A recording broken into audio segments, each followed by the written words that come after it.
Are you shocked to know that 50 million people are living in slavery in our world today? And Americans are particularly sensitive about it.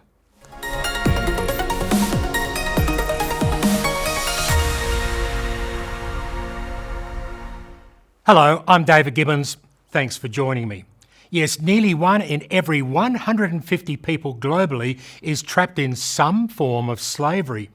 About 27.6 million are in forced labour and 22 million are in forced marriages.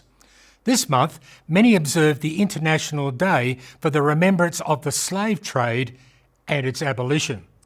Here are some quick facts. Korea had the longest unbroken chain of slavery in history, spanning some 1,500 years. Brazil, however, received the largest share of slaves during the Atlantic slave trade, with 35.3% of all enslaved people ending up in colonial Brazil.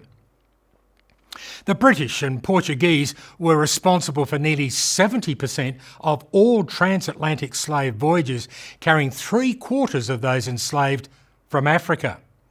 And today, human trafficking is the fastest growing and second largest criminal industry in the world. The United States is not immune to this modern day slavery either. Today, the US continues to grapple with the legacy of slavery, leading to a strong stance against it in other nations, especially in those that are economic, trade and military competitors. The Uyghur Forced Labour Prevention Act, introduced in 2021, is a prime example of this. And yet, thousands of cases of forced labour are reported every year in America in industries such as domestic work, agriculture, construction, retail and hospitality. The US government's efforts to combat modern slavery are also compromised by state-imposed forced labour within its own prison system. This month also marked Prisoners' Justice Day.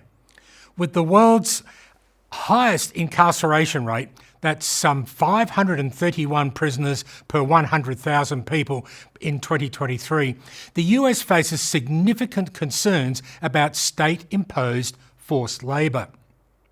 The US has the world's largest prison population rate on record. Therefore, the risk of state-imposed forced labour is particularly concerning.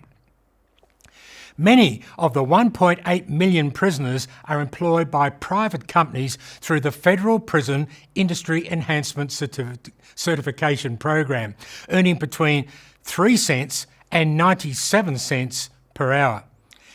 You know, I remember covering a news story a few years ago about prisoners in India being forced to remanufacture and refill printer cartridges without pay.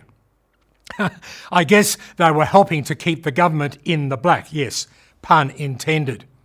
But my resident cartoonist at RT, Berto, even created a cartoon about it. I can only hope US prisoners aren't remanufacturing printer cartridges. Now that would be embarrassing. And for all the latest office and imaging supplies updates, visit my website at rtmworld.com. Thanks for keeping in touch. I'm David Gibbons.